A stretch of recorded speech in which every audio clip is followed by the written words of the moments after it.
Welcome everyone, क्या हाल चाल आप सभी लोगों के। So we are back on DU परीक्षा विद और first law and thermochemistry. Majorly इसमें जो डिस्कस होगा वो हमारा थर्मोकेमिस्ट्री वाला पार्ट ही हम डिस्कस करेंगे। नेक्स्ट लेक्चर में जो है वो फर्स्ट लो आएगा। तो थर्मोकेमिस्ट्री के बढ़िया बढ़िया सवाल, जैसे कि आपको पता है, आपने अगर 2023-2024 का पेपर देखा है तो भाई 15 से 20 मार्क्स का इसमें से सवाल आ रहे हैं। तो कोई छोटी बात नहीं सर, छोटी बात तो नहीं। तो भाई 15-20 नंबर को आपको रिस्पेक्ट देनी चाहिए। तो पूरा लेक्चर थर्मोकेमिस्ट्री पर डेडिकेट कर दिया। सारे सवाल थर्मोकेमिस्ट्री के ही मिलेंगे, मेरे हिसाब से एक आध होगा तो होगा, अदरवाइज थर्मोकेमिस्ट्री पे ही ये पूरा डेडिकेटेड लेक्चर उसके रिस्पेक्ट में यहाँ पे प्रदान किया गया है। नेक्स्ट लेक्चर में फर्स्ट लॉ के जो अलग अलग डेरिवेशन डिफरेंट टाइप्स के क्वेश्चन है वो इसके नेक्स्ट वाले पार्ट में देखेंगे। बट अभी जो है सिर्फ फोकस रहा है थर्मोकेमिस्ट्री पर। आई होप वीडियो ज्यादा से ज्यादा शेयर करोगे। बेसिक केमिकल थर्मोडायनेमिक्स वाला जो चैप्टर है वो आप जरूर देख के यहाँ पर तशरीफ लेके आए होंगे। ऐसे ही मुंह उठा के नहीं आए होंगे तो वो जरूर जाके देख लीजिए। उसमें कुछ चीजें जो थी वो भी डिस्कस कर ली हैं आपको, और बाकी वन शॉट वीडियोस को आप बिल्कुल देखते रहिए। प्लेलिस्ट आपको मिल जाएगी। और एक चीज वही बोलूंगा, ज्यादा से ज्यादा शेयर करिए। लाइफ साइंस वाले दोस्तों तक अभी तक जो है आपसे वीडियोस नहीं शेयर हो पा रही है, पता नहीं, मेरी समझ नहीं आ रहा ऐसा क्यों कर रहे हैं आप लोग। ज्यादा से ज्यादा लाइफ साइंस वाले दोस्तों को भेजिए, बिल्कुल उनको भी बताइए कि क्या इंपॉर्टेंस रही है, कितनी आपकी जो है वो एक्चुअल में हेल्प हुई है। आपको खुद ही बता सकते हो आप, मतलब मुझे कोई उसमें बताने की जरूरत नहीं कि मैंने कितना करा है या क्या क्या वीडियोज आई है, किस लेवल का कंटेंट है, वो आप सभी लोग जानते हैं सेमेस्टर 1 में। और यही चांस है कि इस बार भी बिल्कुल आपको सेम आपको जो है वो रिजल्ट रहेगा, बिल्कुल उसी लेवल की जो है वो कंटेंट आप देखने को मिलेंगे। इस बार तो वन शॉट और ज्यादा भी एडेड हो चुके हैं। तो फिर स्टार्ट करते हैं अपना lecture. Calculate the heat of formation of benzene from this data. ये दे रखा है क्या, एक रिएक्शन दे रखी है, क्या हो रही है, बेंजीन की बेसिकली ऑक्सीडेशन हो रही है। इस रिएक्शन में आपको डेल्टा एच दे रखा है। क्या क्या बता रखा है आपको, डेल्टा एच फॉर्मेशन दे रखा है कार्बन डाइऑक्साइड का और वाटर का। आपको डेल्टा एच फॉर्मेशन बेंजीन का निकालना है। इस क्वेश्चन को करने के दो तरीके हैं। अगर कम मार्क्स में आए तो आप सभी को एक चीज पता होगी, किसी भी रिएक्शन का अगर आपको डेल्टा एच निकालना है, डेल्टा एच नॉट किसी भी रिएक्शन का निकालना है, तो वो हम सभी को याद है in terms of delta H formation, that is summation of delta H not formation of product minus summation of delta H formation of reactant. ये होता है हमारा फॉर्मूला। तो डेल्टा एच रिएक्शन का जो है आप सभी के सामने इस तरीके से देख सकते हैं कि प्रोडक्ट माइनस रिएक्टेंट। प्रोडक्ट में क्या आ जाएगा सर, प्रोडक्ट में आपके ये दोनों ही, तो आप इनको ऐड कर देंगे कैसे, सबसे पहले ध्यान से रखिए कि आपको 6 into delta H carbon dioxide का करेंगे आप मल्टीप्लाई, वो भी माइनस के साथ। फिर आप उसी में ऐड करेंगे क्या, 3 इंटू कार्बन डाइऑक्साइड का, वो भी माइनस के साथ। फिर उसमें आप माइनस करेंगे रिएक्टेंट का। रिएक्टेंट में क्या है, बेंजीन है, ऑक्सीजन। सिर्फ और सिर्फ आप बेंजीन का एक्स प्लस ऑक्सीजन का आएगा जीरो। क्यों, क्योंकि ऑक्सीजन जो है नेचर में किस फॉर्म में पाया जाता है सर, O2 की फॉर्म में। तो O2 की फॉर्म में अगर पाया जाता है तो कोई भी चीज स्टैंडर्ड स्टेट में उसका डेल्टा एच फॉर्मेशन होता है जीरो। तो यहाँ पे अगर ऑक्सीजन क्योंकि स्टैंडर्ड फॉर्म में, गैस फॉर्म में, जो जिस फॉर्म में नेचर में पाई जाती है, तो उसको जीरो बोल दूंगा। तो एक्स प्लस जीरो, और यहाँ पे डेल्टा एच रिएक्शन का दे रखा है, ये आपको सिंपल आंसर मिल जाएगा, ज्यादा आपको मशक्कत करने की जरूरत नहीं है।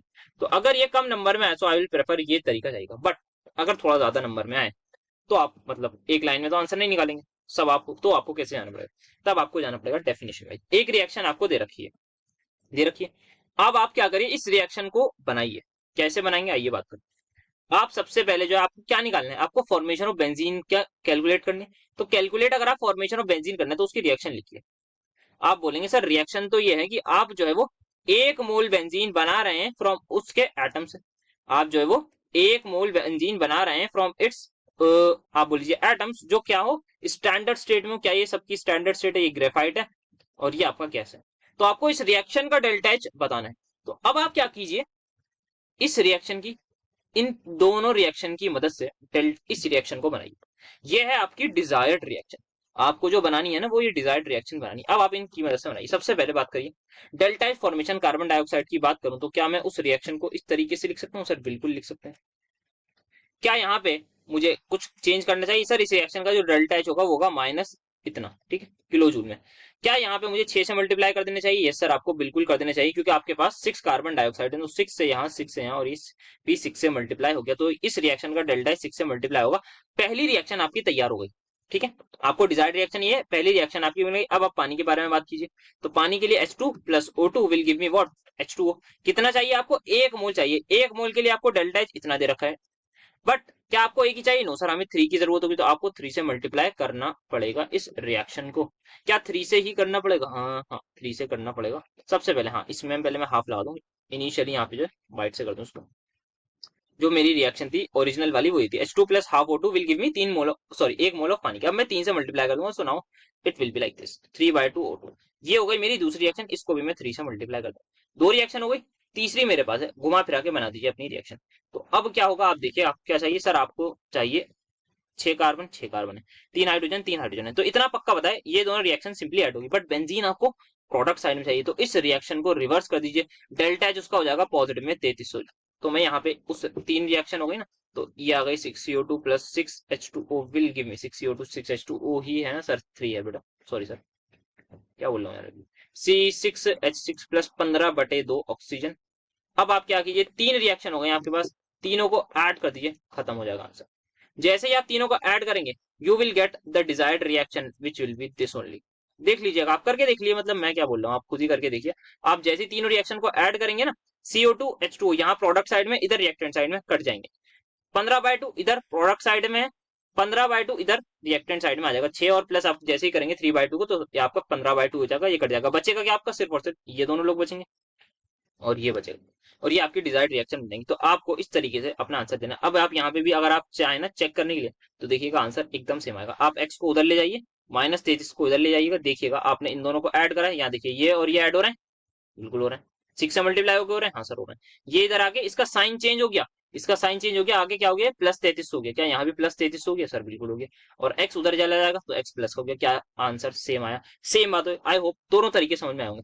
पहला तरीका जो सिंपल सा फॉर्मूला बेस्ड था, बट अगर कम उसका हुआ यार मार्क्स का हुआ तब ये लगाइएगा, अदरवाइज प्रॉपर तरीके से आइए, जो जो भी बोल रखा है उस डेफिनेशन को यूज करिए। डेल्टा एच फॉर्मेशन का मतलब क्या होता है, उससे रिएक्शन बनाइए, फिर आप अपनी डिजायर्ड रिएक्शन से पूछिए, मजा आएगा करने में आराम से, कोई रटने वटने वाली चीज नहीं रहेगी।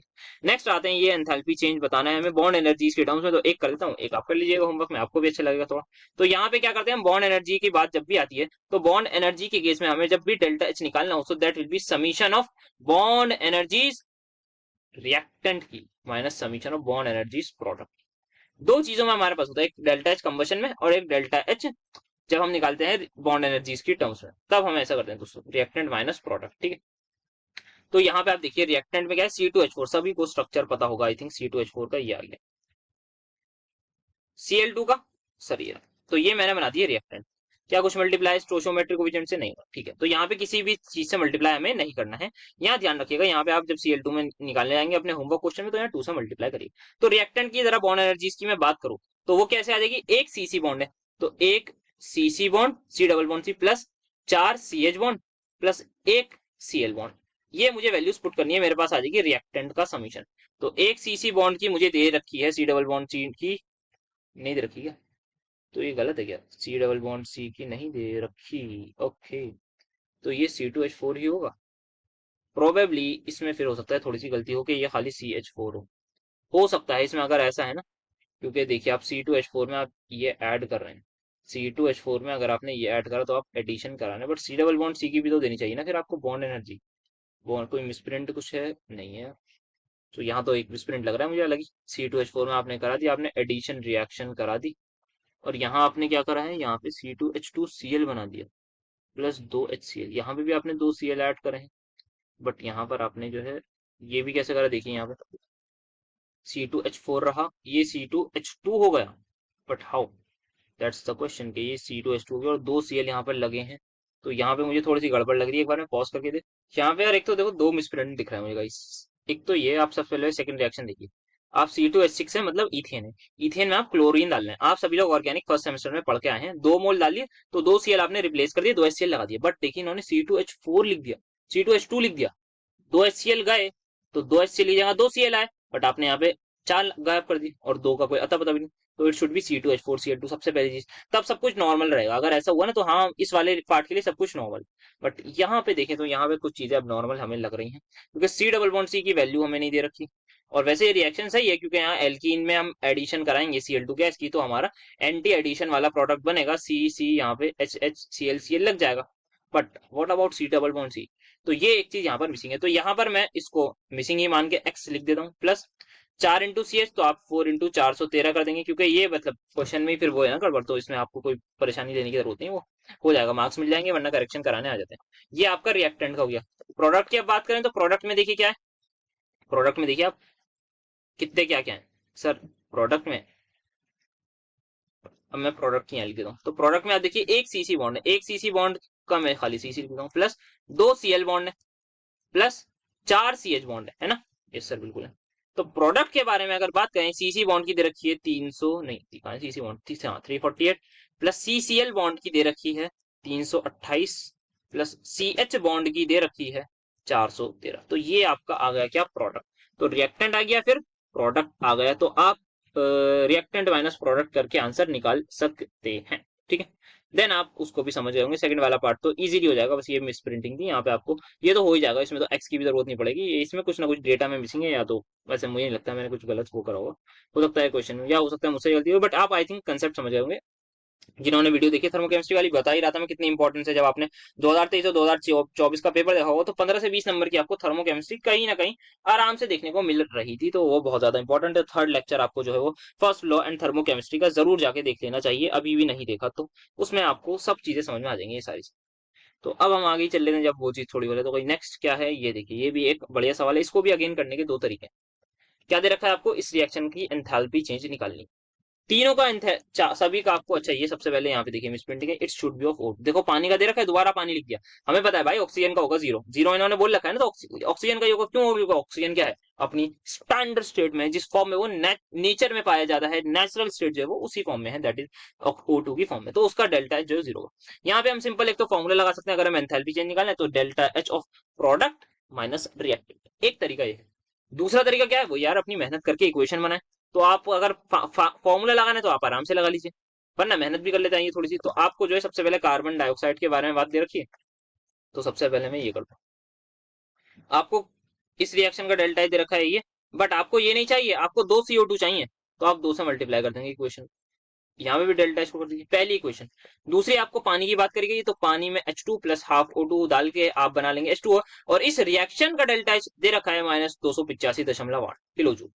क्या करना है, 3 से मल्टीप्लाई करना है, तो कर देते हैं यार, कोई दिक्कत की बात नहीं है। 3 ये 3 इंटू हो जाएगा, इसको भी आप 3 से मल्टीप्लाई करें। तीसरी आपको C2H6 की दे रखी है, तो यहाँ पे थोड़ा सा ध्यान से देखें। C2H6 से बनेगा carbon plus H2 will give me C2H6।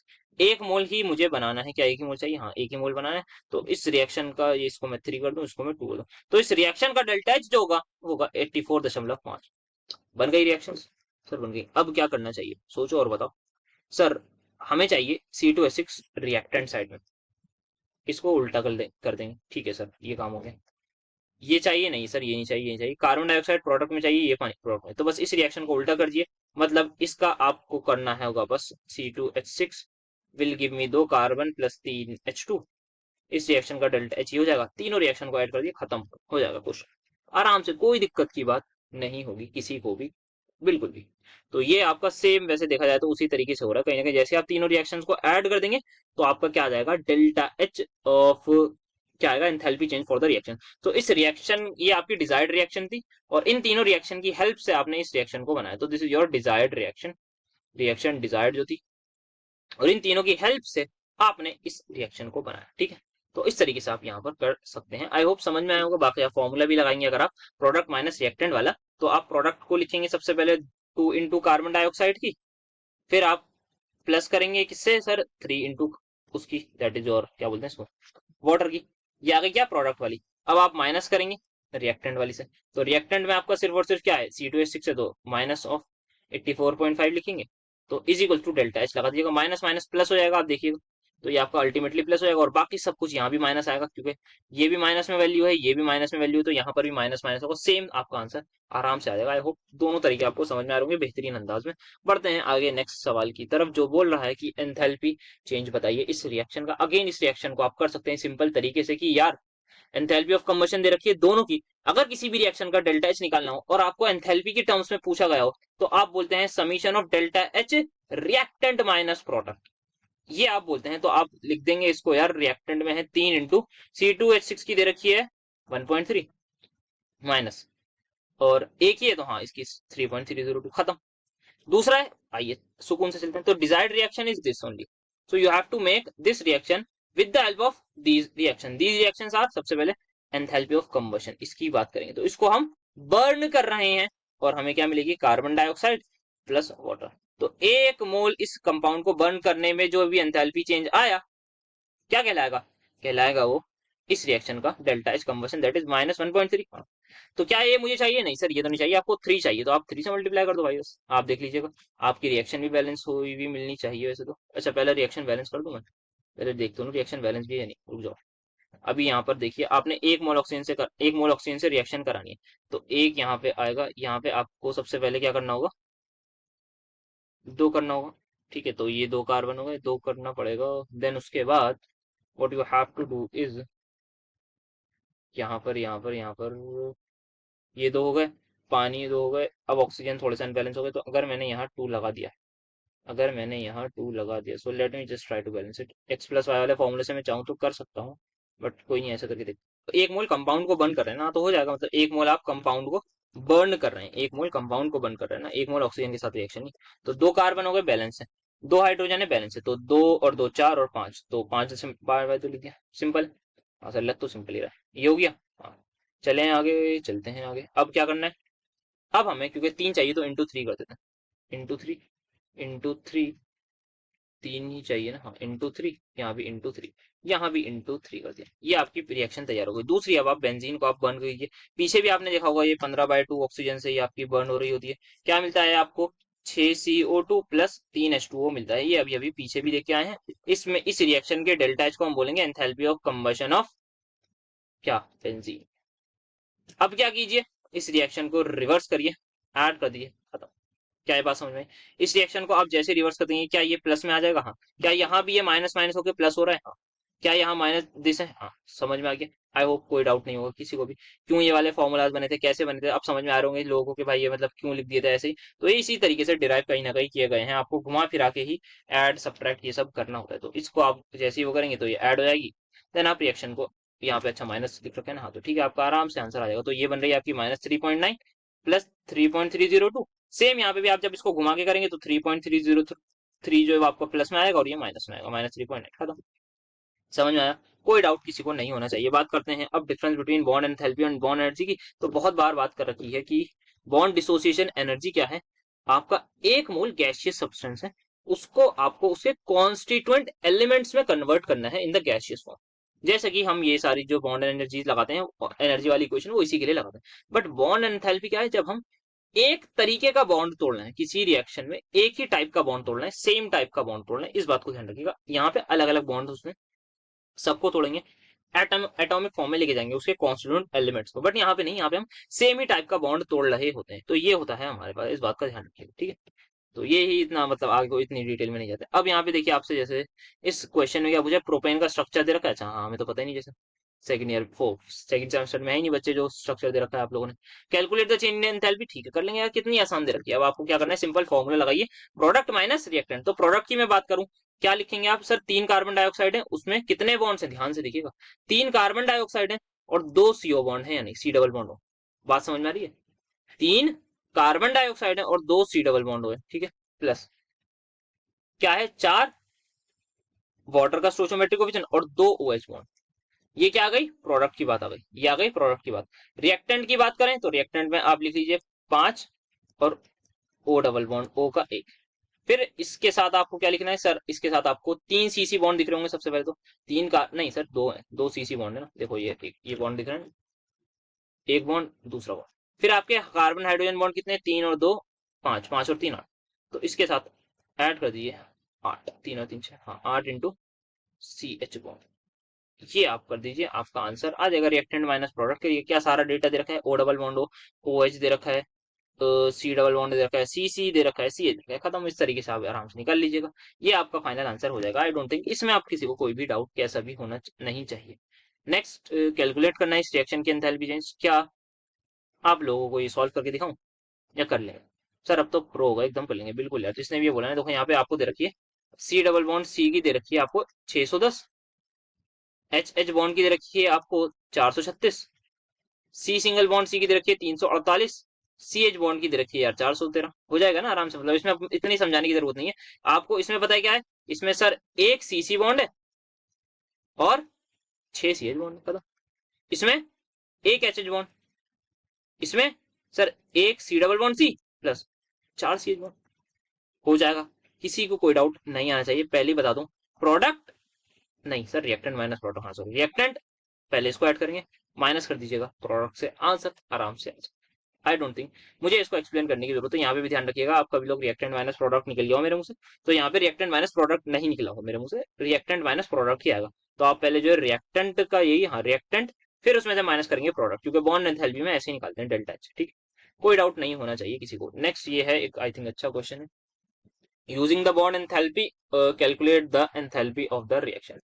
पता नहीं ऐसा क्वेश्चन याद से आ रहा है, कुछ तो करता, बट पता नहीं, देखते हैं इसको क्या क्या है बोल रखा है। बॉन्ड एंथैल्पी की हमें हेल्प लेनी है, इस रिएक्शन की हमें निकालना है, calculate the enthalpy of the reaction. ठीक है, ओके। एंथैल्पी ऑफ सब्लिमेशन दे रखी है ग्रेफाइट की, फाइन।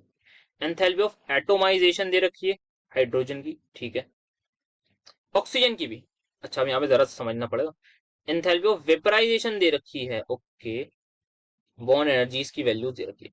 तो यहाँ पे सबसे पहले जब भी हमें बॉन्ड एनर्जी का फॉर्मूला लगाना होता है, जब भी हमें बॉन्ड एनर्जी का फॉर्मूला लगाना होता है, तब एक चीज याद रखनी होती है कि वो लगेगा हमेशा सारे के सारे गैसियस कांस्टेंट होने चाहिए। मतलब जो कार्बन है गैस फॉर्म में हो, प्लस जो हाइड्रोजन है वो गैस फॉर्म में हो, प्लस ऑक्सीजन है वो गैस फॉर्म में हो, प्लस मीथेनॉल है वो गैस फॉर्म में। इस रिएक्शन का जो भी डेल्टा एच आएगा, इस रिएक्शन का जो भी डेल्टा एच आएगा वो हमें बॉन्ड एनर्जीज के टर्म्स में आ जाएगा। बट क्या ये डिजायर्ड रिएक्शन है? The answer is no. तो ये थोड़ा सा अच्छा सवाल है। हमें जो है क्या यूज करना है, इन्होंने खुद ही बोला है, यूजिंग द बॉन्ड एंथैल्पी का डेटा, इस रिएक्शन का डेल्टा एच कैलकुलेट करना है हमें। समझ में आ रही है बात? अब यहाँ पे ना करने के, इसको हेस लॉ से बताऊं कैसे करेंगे। कार्बन ग्रेफाइट है, ग्रेफाइट सबको पता है सॉलिड होता है, कोई गैस तो नहीं बोलेगा उसको, नो सर नहीं बोलेगा। तो मुझे सबसे पहले एक तो कार्बन को ग्रेफाइट से गैस में कन्वर्ट करना होगा। ठीक है, पहला स्टेप हो गया, सुन लिएगा ध्यान से। पहले स्टेप में मैं सबको एज इट इज रखूंगा, कार्बन ग्रेफाइट से कार्बन गैस में ले आऊंगा, तो मेरे रिएक्टेंट क्या इस तरीके से दिखेंगे, पहला स्टेप। दूसरे स्टेप में मैं इससे बना दूंगा मिथेनॉल। तो क्या मेरा दूसरा स्टेप हो गया? तो पहला स्टेप आप समझिए, कार्बन जो सॉलिड है उससे मैं यहाँ पे ले आया, ये मेरा हो गया पहला स्टेप। इस रिएक्शन को मैं डेल्टा H1 बोल दूंगा, यहां से मैं बोल दूंगा डेल्टा H2। अब मुझे क्या करना है, अब यहाँ पे मुझे इसको जो है वो वेपराइज नहीं करना, इसको मुझे कंडेंस करना है। क्या ये बात सभी लोग मानते हैं? तो मुझे इसको इसमें लाना है, लिक्विड में। तो वेपराइजेशन की अगर इतनी देर रखिए तो कंडेंसेशन की इसी की माइनस होगी खड़े, that is my delta H3। समझ में आ रही है ना बात? क्या बोला मैंने, मैं इस जो भी मेरा डिजायर्ड रिएक्शन है ये, भाई मुझे इस डिजायर्ड रिएक्शन तक पहुंचना है। अब मैं एक स्टेप में पहुंचू, मल्टी स्टेप में पहुंचू, वो मेरा हेडेक है, मैं देख लूंगा जैसे भी मेरा मन करेगा। तो पहले स्टेप में मैं कार्बन सॉलिड ही होगा मेरे पास, क्योंकि सब्लिमेशन का डेटा मुझे दे रखा है और यहाँ कार्बन ग्रेफाइट ही है। आप चाहे ना इसको कैसे करना चाहें, आप इस रिएक्शन को इंडिविजुअल लिखिए। देखिए इस रिएक्शन को इंडिविजुअल लिखिए, पहली रिएक्शन। फिर आप इस रिएक्शन को इंडिविजुअल लिखिए, दूसरी रिएक्शन। फिर आप इस रिएक्शन को इंडिविजुअल लिखिए, तीसरी रिएक्शन। तो आप तीन रिएक्शन को अलग अलग लिखिए, तीनों रिएक्शन को ऐड कर देंगे ना, सेम बात होगी। तीनों रिएक्शन को आप ऐड कर देंगे ना डिजायर्ड रिएक्शन मिले आपको तो पैसे वापस। ध्यान रखिएगा, तीनों रिएक्शन को, तीन रिएक्शन बोलिए मैंने, पहली क्या बोलिए, carbon solid plus 2H2 plus half O2, पूरी रिएक्शन लिखिएगा, ऐसे नहीं कि खाली कार्बन सॉलिड लिख दें, पूरी रिएक्शन लिखिएगा। आपको पहली रिएक्शन दिखेगी, दूसरी रिएक्शन में ये रिएक्टेंट आएगा, ये प्रोडक्ट आएगा, ठीक है।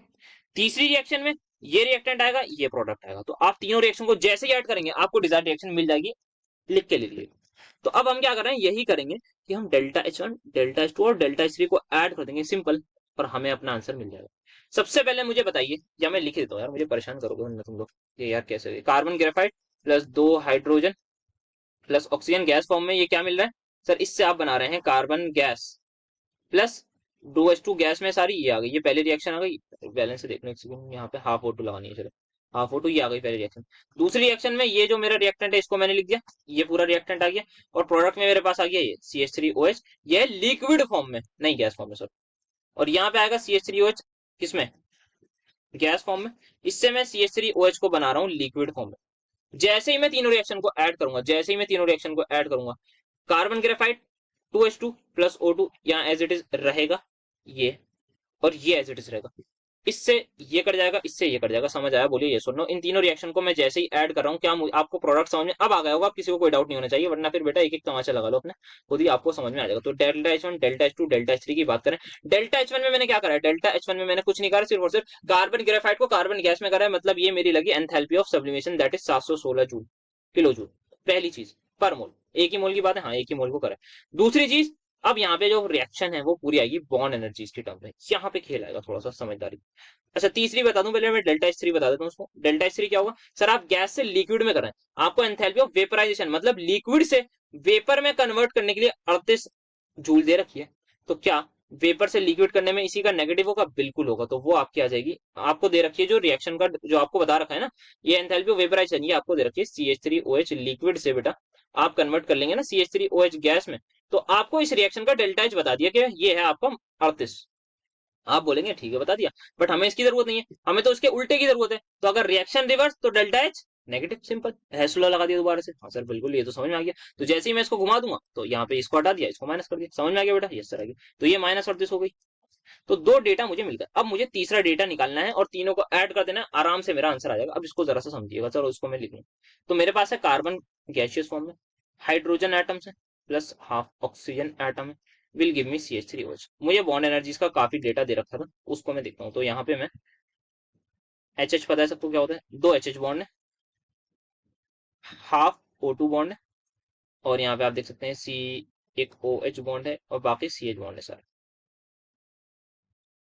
कार्बन ऐसे है, कार्बन के में कोई बॉन्ड नहीं है। तो डेटा देखिए किसका दे रखा है। अब यहाँ पे सबसे पहले क्या क्या एनर्जी दे रखी है, देखिए हमें CH बॉन्ड की एनर्जी दे रखी है, CO बॉन्ड की, OH बॉन्ड की, मतलब हमें इसका सारा गेम दे रखा है। तो इसके बारे में लिख दूं, पहले लिख देता हूँ, चलिए आप बोलते हैं। तो पहले मैं CH बॉन्ड देख लेता हूँ। तो CH कितने थे हमारे पास? 3। तो CH बॉन्ड के लिए आ गया 3 इंटू 412। एक CO बॉन्ड है, हाँ एक CO बॉन्ड है, 360 412। सबसे पहले यहाँ पे मैं लिखूंगा आपका ये जो आएगा दैट इज 3 इंटू 412 प्लस आपका फिर आएगा 360 और 463। 360 प्लस 463, समझ में आ गया? इसमें किसी को डाउट तो नहीं है बेटा? No sir. तो प्रोडक्ट का मैंने बड़ी प्यार से लिख दिया। रिएक्टेंट के केस में मैं कार्बन को भी चलो लिख ही देता हूँ। कार्बन गैस फॉर्म में, क्या इसमें कोई बाउंड है? नहीं। तो इसके लिए मैं सिंपल जीरो लिख दूं? यस सर बिल्कुल लिख सकते हैं आप। तो यहाँ पे मैं इसके लिए जीरो लिख देता हूँ। प्लस हाइड्रोजन, हाइड्रोजन के लिए आइए देखिए, हाइड्रोजन के लिए क्या बोल रखा है, enthalpy of atomization instead of bond energy. क्या मतलब हुआ एंथैल्पी ऑफ एटोमाइजेशन का? ये मतलब हुआ कि हाइड्रोजन मॉलिक्यूल को अगर मैं उसके एटम्स में कन्वर्ट कर दूं, एक हाइड्रोजन मॉलिक्यूल को अगर मैं उसके एटम्स में कन्वर्ट कर दूं, तो जो भी मेरे पास रिएक्शन का डेल्टा एच होगा उसको मैं एंथैल्पी ऑफ एटोमाइजेशन भी बोल सकता हूँ। तो हाइड्रोजन गैस से मैं अगर हाइड्रोजन गैसियस एटम में कन्वर्ट कर रहा हूँ, तो इस रिएक्शन का डेल्टा एच अगर मुझे कह रहा है कि यह है मेरे पास 436 जूल, तो यही मेरा है, कुछ नहीं है, दैट इज बॉन्ड एनर्जी के ही इक्वल है। इस केस में बॉन्ड एनर्जी ही आपको दे रखी है कि आपने हाइड्रोजन को कैसे, आप बताओ मुझे उस फॉर्म में कैसे करोगे? एच बॉन्ड तोड़ गए तो करोगे यार? हाँ सर वैसे ही करेंगे। एक मोल है तो एक मोल के लिए इधर की, तो आपको जो है वो 436 मिल जाएगी। तो अब यहाँ पे 436 is the bond energy of hydrogen. तो यहाँ पे 2 इंटू 436 में कर दूंगा। ऑक्सीजन के लिए देखिए O2 है मेरे पास, दैट इज दिस। अब मुझे इस O डबल बॉन्ड O को कन्वर्ट करना है दो ऑक्सीजन एटम्स में, ठीक है? तो ये क्या है मेरी, तो ये है मेरी enthalpy of atomization of oxygen. O double bond O को दो ऑक्सीजन एटम में मैं कन्वर्ट करूंगा। इस रिएक्शन में क्या हो जाएगा, जो भी मेरा होगा that is my bond energy of O double bond O। But मुझे यहाँ क्या चाहिए, हाफ। तो यहाँ पे जो भी मुझे दे रखा है डेटा उसमें से मैं कर दूंगा हाफ। तो प्लस आप चाहें तो वैसे लिख सकते हैं, वरना फिर मैं डायरेक्टली लिख सकता हूँ हाफ ऑफ कितनी दे रखी है वैल्यू 496। तो हाफ ऑफ 496 सिंपल आ जाएगी। वैसे यहाँ से हटाइए, इस रिएक्शन का जो डेल्टा एच है वो मुझे दे रखा है 496। मुझे 496 मुझे हाफ से मतलब है, तो मैं हाफ से मल्टीप्लाई कर रहा हूँ, सिंपल सा खत्म। ये क्या आ गया मेरा, ये आ गया मेरा रिएक्टेंट वाला मामला, ये आ गया प्रोडक्ट वाला मामला। तो क्या करेंगे, प्रोडक्ट माइनस रिएक्टेंट या रिएक्टेंट माइनस प्रोडक्ट। तो ये है आर, ये है पी। तो रिएक्टेंट माइनस प्रोडक्ट करके आप निकाल लीजिए अपनी डेल्टा एच टू। तीनों रिएक्शन में ऐड करिए, आंसर आ जाएगा। बढ़िया सवाल था, आई होप देखते ही मजा आया होगा, करने में भी मजा आया होगा और सभी को अच्छा भी लगा होगा। अच्छा सवाल था काफी। Next we have is this, यहाँ पे हैश लॉ वगैरह को आपको करना है। तो हैश लॉ के बारे में तो बात कर ही रखी है काफी बार अपने 2023 या 2024 में से किसी में करती है। बट यहाँ पे देखें जो डिजायर्ड रिएक्शन है उसका जल्दी से डेल्टा एच निकाल लेते हैं। यहाँ पे कुछ भी बोल रखा हो इन्होंने कि यार ये, हाँ ये कलरलेस है, रॉकेट फ्यूल है, ठीक है ठीक है बात करो। अब ये इसकी दे दी reaction, using the following reaction and enthalpy changes. हमें क्या करना है, अच्छा करना क्या है थोड़ा यार, इस colourless liquid and enthalpy changes, कुछ तो करना था यार, क्या करना होगा, एंथैल्पी चेंज निकालना है फॉर द प्रोसेस का। तो इस रिएक्शन का प्रोसेस का हमें निकालना है। तो क्या करें, कुछ नहीं, हमें N2 रिएक्शन में चाहिए, तो इसको उल्टा कर दीजिए सबसे पहली चीज। दूसरी चीज क्या करेंगे, आपको देख सकते हैं 2 हाइड्रोजन, तो इसको 2 मल्टीप्लाई करके ऐड कर दीजिए, तो इसको प्लस कर दीजिए, इसको 2 से मल्टीप्लाई कर दीजिए, दोनों रिएक्शन को ऐड कर दीजिए, खत्म।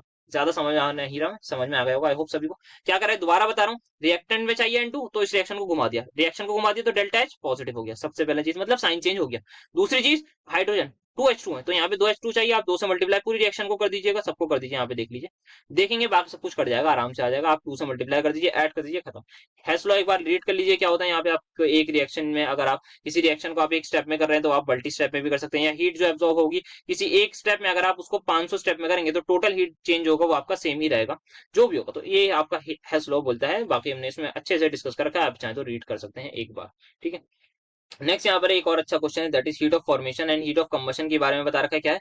आराम से इसकी डेफिनेशन देख लेंगे बाद में। आपको क्या कैलकुलेट करनी है, heat of formation of ethyl alcohol, और आपको क्या दे रखा है, heat of combustion ethyl alcohol की दे रखी है, अच्छा, और हीट ऑफ फॉर्मेशन इन दोनों की दे रखी है। तो सबसे पहले निकालना क्या है आपको, heat of formation ethyl alcohol का, तो कार्बन हाइड्रोजन ऑक्सीजन से मिलकर बन रहा है आपका ethyl alcohol, that is C2H5OH।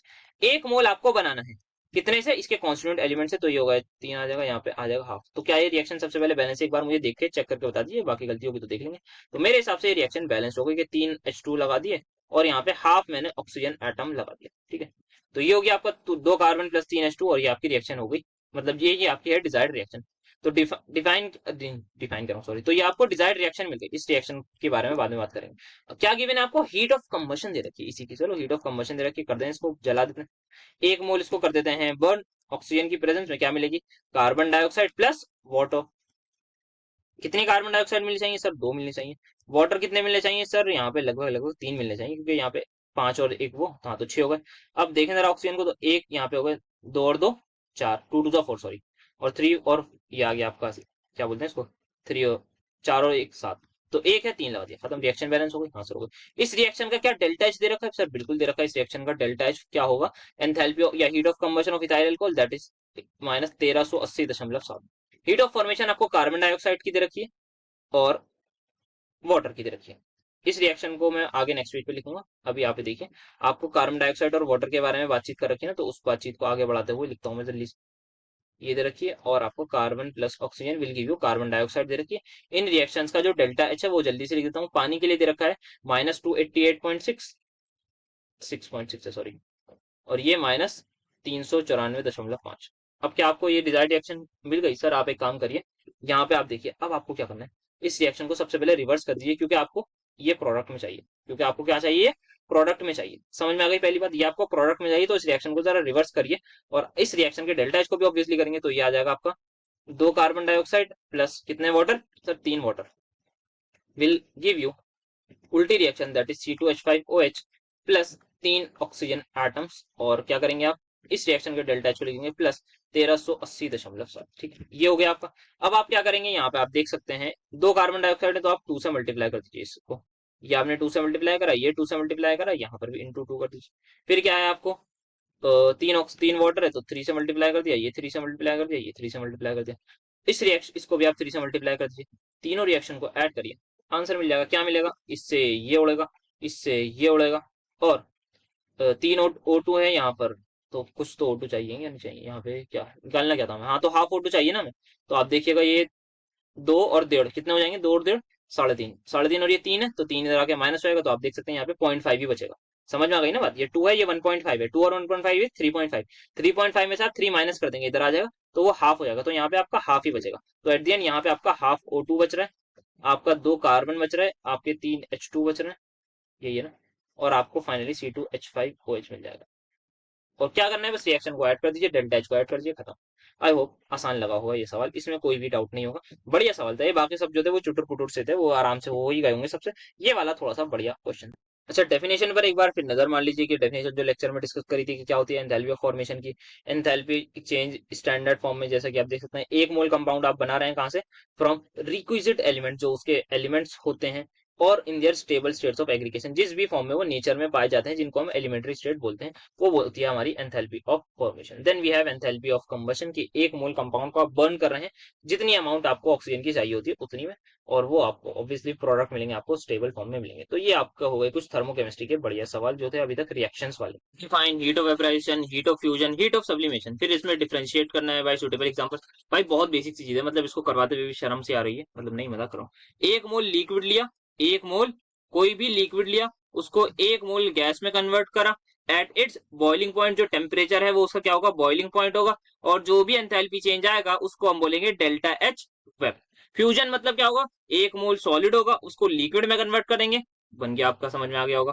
फिर हीट ऑफ सब्लिमेशन, एक मोल सॉलिड को डायरेक्टली एक मोल गैस में कन्वर्ट कर रहे होंगे, वो क्या आ जाएगी आपकी उस रिएक्शन की enthalpy change is enthalpy of sublimation. तो डेफिनेशन ऐसे लिख लीजिएगा, amount of heat required to convert 1 mole of liquid into gas at its boiling point, this is called as heat of vaporization। ठीक है, अब यहाँ पे क्या करना है, डिफरेंशिएट आप आराम से कर लीजिएगा, इसमें कोई मतलब, मैं वाटर का एग्जांपल लेके कर लीजिएगा।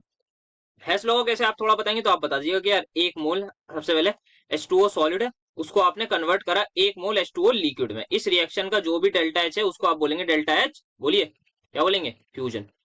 फिर आप बोलेंगे कि सर डेल्टा एच नहीं, H2O लिक्विड को अब आपने कन्वर्ट कर दिया है किसमें, H2O गैस में, इस रिएक्शन का डेल्टा एच को क्या बोलेंगे, डेल्टा एच वेप। अब क्या बोलेंगे आप कि डायरेक्टली डेल्टा एच टू, यार डेल्टा क्यों लिख रहा हूँ एच, अच्छा ऐसे मुझे आदत हो गई थोड़ी सी, मतलब डेल्टा डेल्टा बहुत पढ़ रहे हैं। डेल्टा एच सॉलिड से कन्वर्ट कर दूं अगर मैं डेल्टा एच डायरेक्टली गैस में, तो यहाँ पर जो रिएक्शन होगी उसको जो भी डेल्टा एच होगा उसको डेल्टा एच सब्लिमेशन बोलूंगा।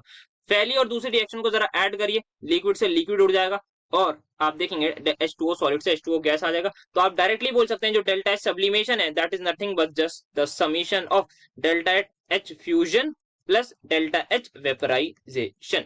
आई होप समझ में आया होगा, बस यही हेस लॉ के बारे में आपको यहाँ पे बताया था।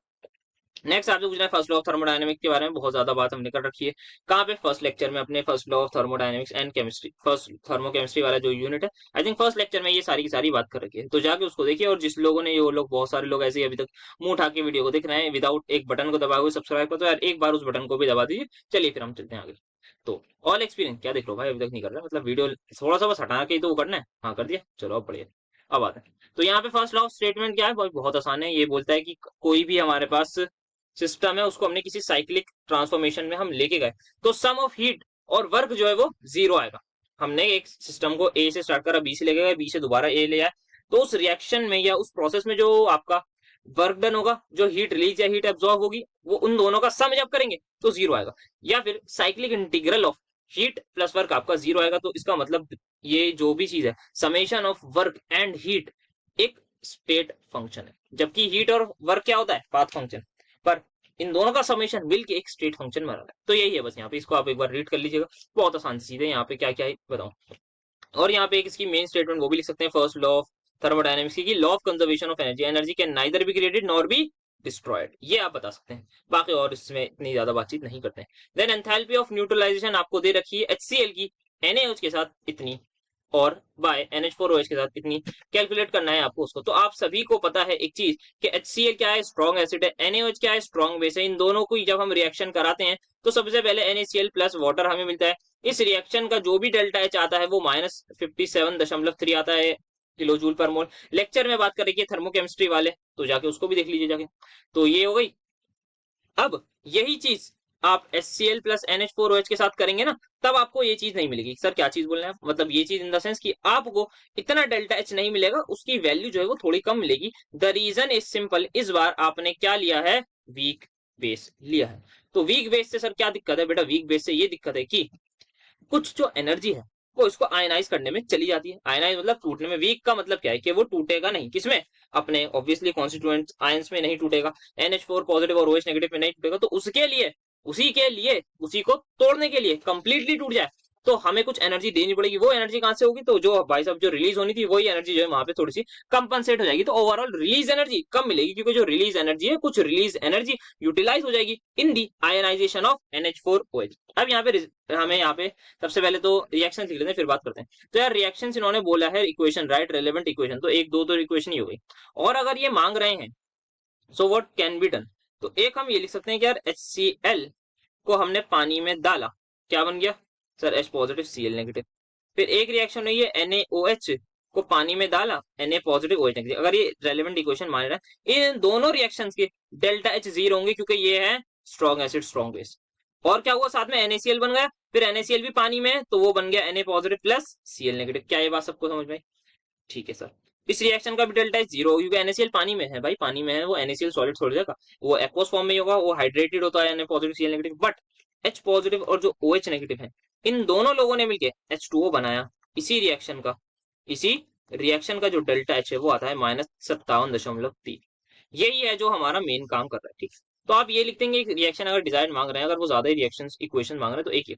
अब आप अमोनियम हाइड्रोक्साइड के केस में थोड़ा सा उल्टा कर दिएगा, यार अमोनियम हाइड्रोक्साइड के केस में ना आप यहां से इसको नहीं तोड़ सकते ऐसे,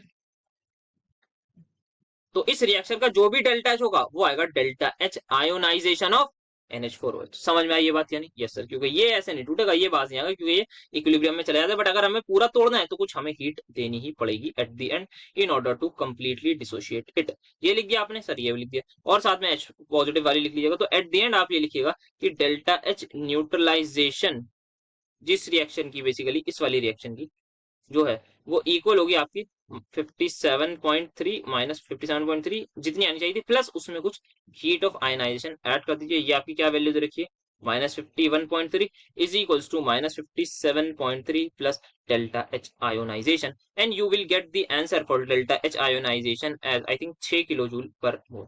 आई होप किलो जूल में ही है ना, सही जूल में खाली, हाँ किलो जूल में सही है, हाँ 6 किलो जूल पर मोल। तो इतनी आपकी हीट जो है वो चली गई है कहां पर, आयोनाइज करने में आपके वीक बेस को। तो इस टाइप का क्वेश्चन हमने अपने 2023 या 2024 वाले पेपर में आया हुआ दोनों बार पूछा है मेरे हिसाब से, शायद न्यूट्रलाइजेशन का क्वेश्चन दोनों बार आया, 2023 में भी 2024 में। तो दोनों NEP के पेपर्स आपके अपलोडेड ही हैं, तो उनको आपने देख लिया होगा तो आप समझ गए होंगे ये क्वेश्चन आया हुआ है उसमें। तो इस ये इंपॉर्टेंट टॉपिक है, मतलब थर्मोकेमिस्ट्री इंपॉर्टेंट है, अगर आप देख के आएंगे तो आपको पता ही लग चुका होगा।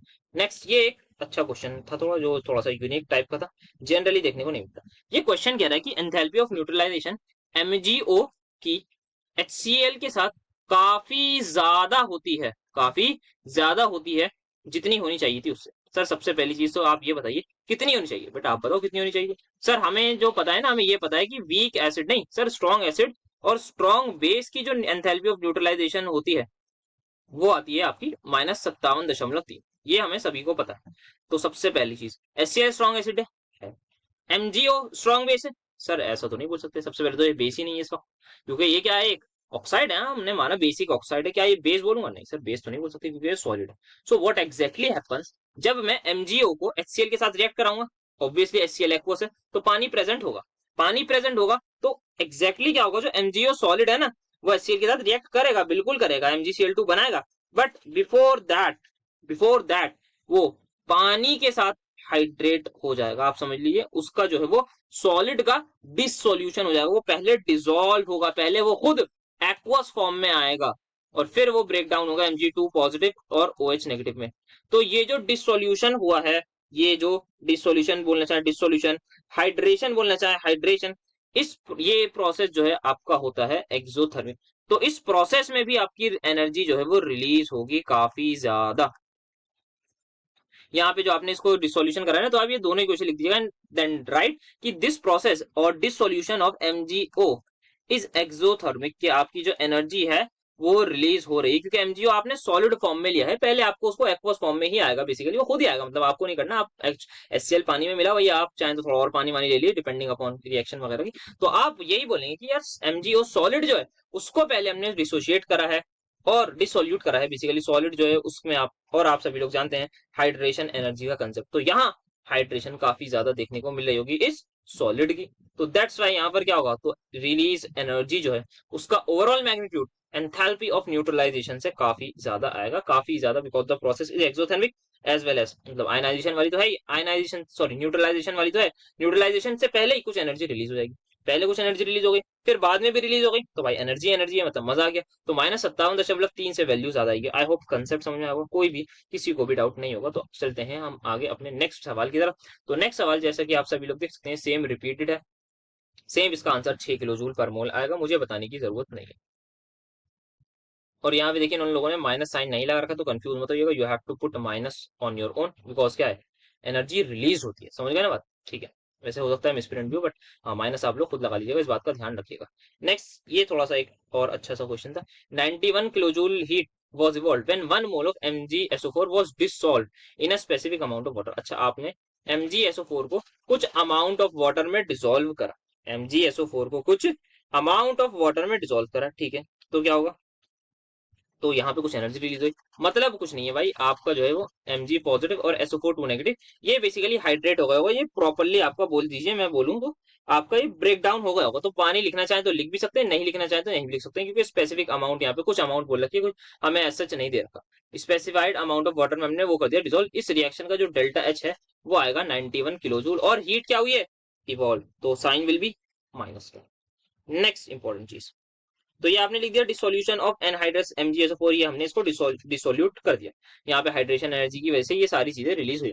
नेक्स्ट है when the solution of the same composition was formed by dissolution of 1 mole of MgSO4। अब आप क्या कर रहे हैं, आप हाइड्रेटेड मैग्नीशियम सल्फेट ले रहे हैं, आपने हाइड्रेटेड मैग्नीशियम सल्फेट को पानी में डाला, तो ऑब्वियसली आपको ध्यान से स्टोइकोमेट्रिकली चलना पड़ेगा, और आप देख सकते हैं यहाँ पे साथ आपको पानी एज इट इज भी मिल जाएगा, ठीक है, क्योंकि आपके पास पहले से ही वाटर था, पहले ही आपने हाइड्रेटेड फॉर्म में ले रखा था। नाउ दे आर आस्किंग कि determine the enthalpy of hydration, तो आपसे ये पूछ रहे हैं कि आपका जो MgSO4, यदि MgSO4 सॉलिड होगा, उसमें आपने 7 मोल पानी लिक्विड के डाले, तब आपको जो MgSO4.7H2O मिलेगा, उसकी हीट ऑफ रिएक्शन क्या है या एंथैल्पी ऑफ हाइड्रेशन क्या है।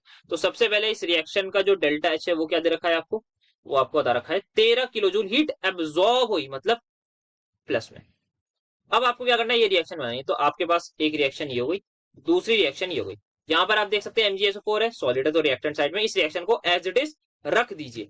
इस ये आपको प्रोडक्ट साइड पे चाहिए, इस रिएक्शन को घुमा दीजिए, डेल्टा एच घूम जाएगा, तो -91 -13 आ जाएगा आपका आंसर, दैट इज -104। तो जैसे ही आप इस रिएक्शन को रिवर्स करेंगे, ऐड करेंगे, Mg2 पॉजिटिव से SO2 पॉजिटिव से ये दोनों कट जाएंगे क्योंकि रिवर्स होगा, बचेगा क्या आपके पास, MgSO4 plus 7H2O will give you MgSO4.7H2O। I hope आप सभी को ये चीज समझ में आई होगी।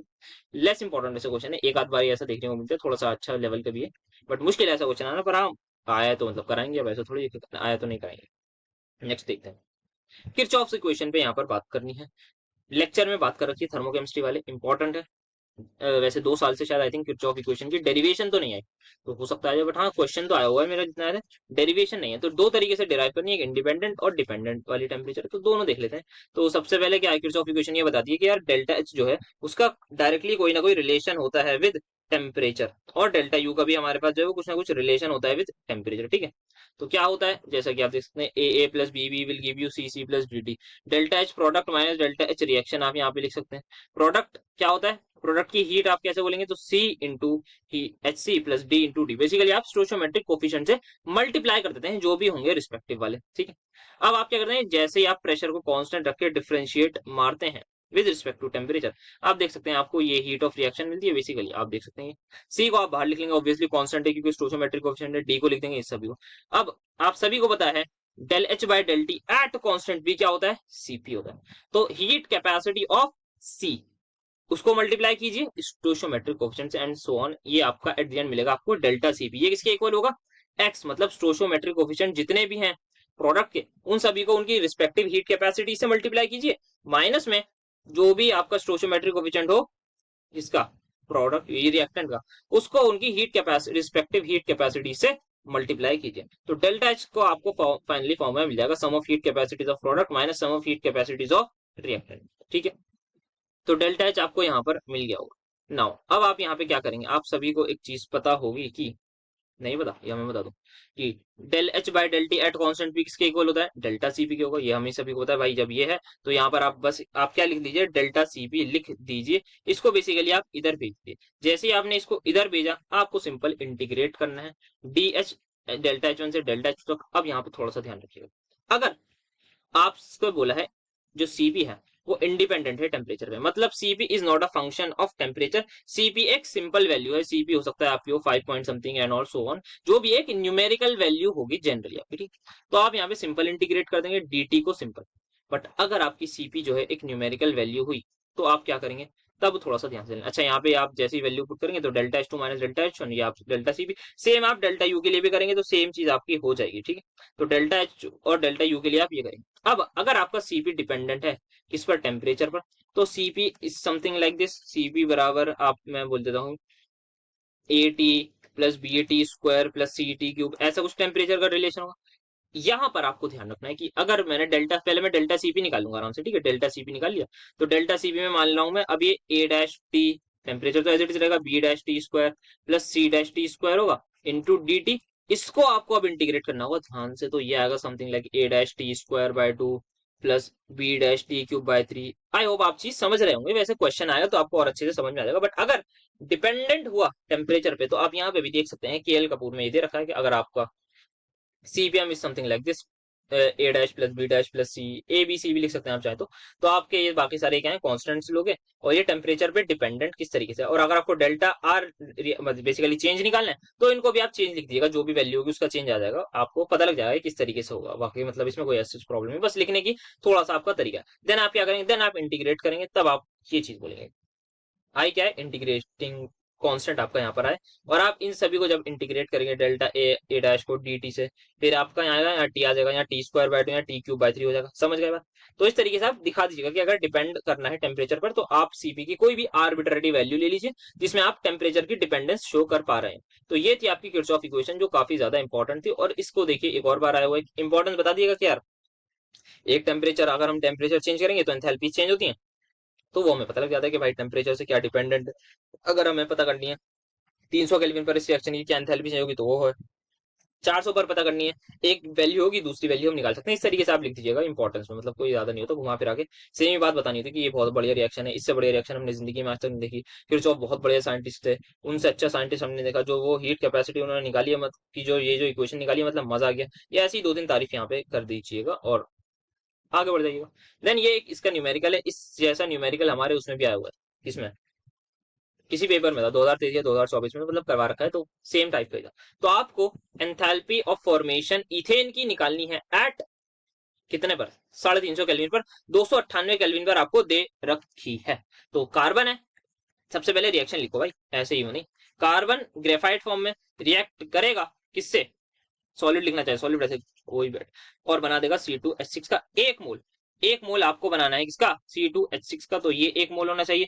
इसके 2 मोल, इसके 3 मोल लगे हुए हैं, रिएक्शन बैलेंस हो गई है। नाउ आपको क्या दे रखी है, सीपी की वैल्यू दे रखी है, डेल्टा एच की दे रखी है। तो अगर आपका टेम्परेचर T1 बोल दूं मैं, जिसको 350 नहीं, इसको बोलता हूँ 298 केल्विन, तो इस टेम्परेचर पर डेल्टा एच मैंने -84.68 किलो जूल। T2 अगर मैं बोल दूं आपका 350 केल्विन, तो डेल्टा एच टू निकाल लीजिए, मतलब वही निकालना है, ठीक है। तो अब कैसे निकालेंगे, हमें पता है इंटीग्रेट करना है हमें डी ऑफ डेल्टा एच को फ्रॉम डेल्टा एच, क्या बोलूं, 1 से डेल्टा एच टू, हाँ, ये इक्वल होगा integration of delta CP D T from T2 से T1। और हमें पता है CP is dependent on temperature, आप यहाँ पे अपनी आंखों से ये चीज को देख सकते हैं। आइए जरा डेल्टा सीपी निकालें। तो delta CP simply what, sir delta CP जो है वो आपकी है सीपी रिएक्टेंट, नहीं प्रोडक्ट माइनस सीपी रिएक्टेंट। तो सबसे पहले प्रोडक्ट की तो यार एज इट इज आ जाएगी, प्रोडक्ट की आप एज इट इज निकाल दीजिए, जो भी आपकी सीपी है प्रोडक्ट की लिखी हुई है, मतलब आपकी इथेन की रखिए 24.72 प्लस 0.12 टी, इसको ब्रैकेट में डाल दीजिए जरा माइनस। अब जरा रिएक्टेंट की ध्यान से निकालिएगा, रिएक्टेंट की आपको क्या करना होगा, ऐड करना होगा दोनों की, क्योंकि आप क्या निकालना है, समेशन। और ध्यान से 2 से मल्टीप्लाई करिए कार्बन वाली को, कार्बन वाली कहाँ है, कार्बन वाली ये रही कार्बन वाली, तो 2 से मल्टीप्लाई करिए इसको, तो 2 इंटू दिस माइनस 2 इंटू, यहाँ बड़ा ब्रैकेट लगा दूंगा, -2 इंटू 16.86 प्लस 4.77। वैसे हमने इस टाइप का क्वेश्चन उसमें कर रखा है अपने, मतलब परेशान होने की कोई जरूरत नहीं है। यहाँ पे बंद नहीं करूंगा ब्रैकेट। ये आ गया आपकी कार्बन की, इसमें आप ऐड करिए हाइड्रोजन की, यहाँ पे -3, चलो इसी में दे रखा है कोई बात नहीं। हाइड्रोजन की क्या 3 से मल्टीप्लाई करके, हाँ ऐसे ही नहीं मुंह उठा के नहीं करना मल्टीप्लाई, मतलब मुंह उठा के नहीं लिख देना, मल्टीप्लाई करना है सर। 27.28 प्लस, ओ 27.28 बढ़िया नंबर है, 3.26 इंटू 10⁻³ -3, अब आप इसको मल्टीप्लाई करिएगा, मल्टीप्लाई करके जो नंबर वाली चीज है उनको सॉल्व कर लीजिएगा, जो नंबर वाली नहीं है उनको अलग रख लीजिएगा। फिर उसके बाद अच्छा यहाँ पे आप इसको भी चाहे ना, एक दो तीन, एक दो तीन, इसको चाहे तो वैसे 10⁻³ के फॉर्मेट में लिख सकते हैं, क्योंकि सब इन्होंने वैसे ही लिख रखा है, तो इसको भी लिख लो 127.2 इंटू 10⁻³ फिर 10⁻³ कॉमन आ जाएगा ना, तो वो टी और वो कॉमन लेके फिर आप एट दी एंड इसको आराम से सॉल्व कर लीजिएगा। इसको मल्टीप्लाई करना आता है सर? आता है। इसको आता है? कैलकुलेटर है सबके पास? हाँ। तो एट दी एंड आपको जो मिलेगा यहाँ पे कांस्टेंट नंबर मिलेगा। इन दोनों को पहले इसको मल्टीप्लाई करेंगे इससे, फिर 3 को इससे करेंगे, तो आई थिंक माइनस का हो जाएगा, तो ऑब्वियसली जो भी एक नंबर होगा वो माइनस का कुछ मिलेगा। फिर आपको जो है वो इन सबको सॉल्व करेंगे, आपके पास 10⁻³ इंटू टी रहेगा, एक कांस्टेंट आप यहाँ से आ जाएगा 127.2, फिर आप उसको माइनस करेंगे इससे, फिर इससे, तो आपको एक नंबर मिल जाएगा। फिर आप उसको जो है बेसिकली इंटीग्रेट कर देंगे, यहाँ जो नंबर होगा उसको dt से, प्लस यहाँ जो नंबर होगा उसको dt से आप इंटीग्रेट कर देंगे। यहाँ पर जो है वो सिर्फ सिंपल आपको टेम्परेचर डालना होगा और वो नंबर। आपने अगर वाला लेक्चर देखा है, कौन सा वाला, समझ जाए ना, यहाँ T²/2, यहाँ एक नंबर आ जाएगा, क्या बोलते हैं उसको, 2023 या 2024 वाला। फिर आप जो है यहाँ पे टेम्परेचर की वैल्यू डाल देगा, 298 और 350। यहाँ पर भी आप 298 और 350 वैल्यू डालिएगा। आराम से कैलकुलेटर साहब पर जिम्मेदारी छोड़ दीजिए, हाथों का अपना इस्तेमाल कीजिए, कैलकुलेटर से आंसर निकाल के रिपोर्ट कर दीजिएगा। इसी तरीके से इंटीग्रेट होगा। बाकी मतलब मैं भी क्या बैठ के कैलकुलेट थोड़ी करूंगा, आप लोग मतलब कर लीजिएगा, ये बहुत आसान काम है। कंसेप्ट यही है, आसान है। एक आध सॉल्व मतलब हमने उस टाइम पे वैसे कर लिया था, पता नहीं करता नहीं, ये भी नहीं ध्यान मुझे, बट हम वहाँ पे काफी हद तक जो है सॉल्व कर रखा है। अगर आपको ये इसमें हल्का सा डाउट लग रहा है तो बहुत 2024 कह रहा हूँ, हाँ 2024 या 2023 वाली वीडियो में आपको मिल जाएगा। तो ये है हमारे पास कुछ थर्मोकेमिस्ट्री के क्वेश्चन, सब्सक्राइब जरूर कर दीजिए जरा बैठ के। That's it for thermochemistry. I hope आप सभी को मजा आया होगा थर्मोकेमिस्ट्री के पूरे लेक्चर में, बढ़िया तरीके से मेहनत के साथ तो ऑब्वियसली काम होता ही है, तो उसी के साथ इस लेक्चर को भी बनाया था। आई होप अच्छा लगा होगा। फीडबैक जरूर देते रहिए, हर वीडियोस में ज्यादा से ज्यादा शेयर करिए। नेक्स्ट लेक्चर मिलेगा आपको फर्स्ट लॉ का, तो बहुत जल्द ही फिजिकल के भी वन शॉट सारे के सारे अपलोड होंगे। पी ब्लॉक का भी थोड़ा सा होल्ड पे रखा है, क्योंकि फिजिकल केमिस्ट्री की सभी को ज्यादा नीड होती है, तो उसी को करेंगे। फिर आपका जो है वो पी ब्लॉक वगैरह उसको कंटिन्यू करेंगे, then finally we will move towards organic chemistry. So बिल्कुल जैसा सोचा था उसी हिसाब से फिलहाल तो चल रहे हैं, उसी के अकॉर्डिंगली चीजें ट्रैक पर चल रही हैं कि 19th ओवर में, या हो सकता है और ज्यादा पहले, मैच को खत्म कर देंगे। ऐसा नहीं होगा कि आपका जो है 12 तारीख को एग्जाम और 11 तारीख को कोई वीडियो आ रही है, जैसे हमारे पास प्रोबेबली लास्ट सेम में काफी फिजिकल केमिस्ट्री में थोड़ा सा हो गया था कि मतलब एट दी एंड तक काफी वीडियोस डाली थी, बट बिल्कुल इस बार नहीं करेंगे कभी, मतलब पहले से प्रिपरेशन वगैरह कर रखी है। तो देखते हैं, उसी हिसाब से चलेंगे, उसी पेस में चलेंगे। मेरे भी एग्जाम चल रहे हैं, यू ऑल नो। तो बाकी आप सभी को all the very best for your exam. अच्छे से पढ़ाई करते रहिए, मिलेंगे आपसे नेक्स्ट वीडियो में। Thank you so much for reading my lecture.